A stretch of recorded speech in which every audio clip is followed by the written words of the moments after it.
মুরগির পা দিয়ে এভাবে রেসিপি বানিয়ে খেলে মুরগির মাংস নয়, মুরগির পায়ে সবাই চেটেপুটে খাবে। বিশেষ করে আমার বাচ্চারা, তারা চিকেন তো খাবেই না, শুধু এই পাটাই খেয়ে ফেলেছে। ওদের কাছে নাকি এতটা বেশি মজা লেগেছে, বলে যে আম্মু চাইনিজরা যে খায় আমি সেই রকম করেই নাকি রান্না করেছি, ওদের কাছে অনেক বেশি মজা লেগেছে। তো কিভাবে রান্না করেছি চলুন আপনাদের সাথে শেয়ার করি। তো মুরগির পা অনেকেই খায়, আবার অনেকেই খায় না। তো যেহেতু আমরা খাই সেই জন্য আমি আজকে রেসিপিটা শেয়ার করলাম। তো দেখতে পাচ্ছেন আমি গোটা মশলাগুলো কিন্তু দিয়ে দিয়েছি। আমি দিয়েছি হচ্ছে সাদা এলাচ, তেজপাতা, দারুচিনি, লবঙ্গ।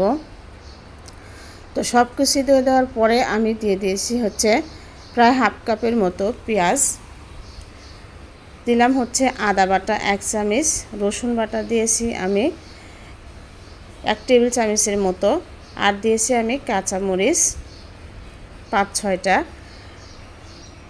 তো প্রথম অবস্থাতে আমি এটা বাদামি কালার করে ভেজে নিয়েছি। নেওয়ার পর এখানে আমি দিয়ে দিলাম হচ্ছে ছোট ছোট 3টা টমেটো। অবশ্য টমেটো দেওয়ার চেষ্টা করবেন, তাহলে টেস্টটা অনেক ভালো আসে। দিয়ে দিলাম স্বাদ মতো লবণ, হলুদের গুঁড়ো দিলাম 1 চামচ, জিরা গুঁড়ো দিয়ে দিলাম আমি 1 চামচ, ধনিয়া গুঁড়ো 1 চামচ, আর মরিচ গুঁড়ো দিয়েছি আমি 1 চামচ। তো সব কিছু দিয়ে এই টমেটোগুলো ভালো করে কষিয়ে নেব। টমেটো যেন অনেকটাই গলে যায়। অল্প একটু পানিও দিয়ে দিলাম, দিয়ে আমি এটা ভালো করে কষিয়ে নিচ্ছি। তো কষিয়ে নেওয়ার পরে এই পর্যায়ে যে পাগুলো আমি কিন্তু একদম পরিষ্কার করে ধুয়ে রেখে দিয়েছিলাম উপরের খোসাটা ছাড়িয়ে। এখন আমি এটা ভালো করে কষিয়ে নিব। তো কষানো কিন্তু আমার হয়ে গেছে। এখন আমি পানি দিয়ে দিব। খুব বেশি পানি দেওয়ার প্রয়োজন হবে না, যেহেতু আমি ঝোলটা একদমই কম রাখব। তো আমি আমার পরিমাণ মতো পানি আমি অ্যাড করেছি। এখন আমি ঢাকনা দিয়ে ঢেকে 15 থেকে 20 মিনিটের মতো রান্না করব। তো দেখতে পাচ্ছেন আমি 15 মিনিট পরে চলে আসছি।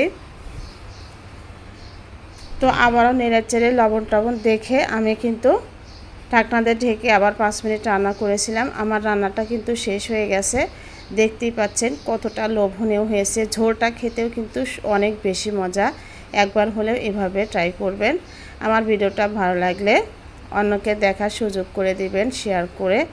আমার পেজটা ফলো দিয়ে রাখবেন। যারা চ্যানেল থেকে দেখছেন চ্যানেলটা সাবস্ক্রাইব করে রাখবেন। দেখা হবে নতুন কোনো ভিডিওতে, নতুন কোনো রেসিপিতে। তো দেখতেই পাচ্ছেন কতটা লোভনীয় হয়েছে। এটা খেতে কিন্তু দুর্দান্ত হয়েছে, আর কালারটাও এসেছে মাশাআল্লাহ অনেক সুন্দর। তো দেখতে সুন্দর হলে সেটা কিন্তু খেতেও অনেক বেশি ভালো লাগে। ধন্যবাদ সবাইকে।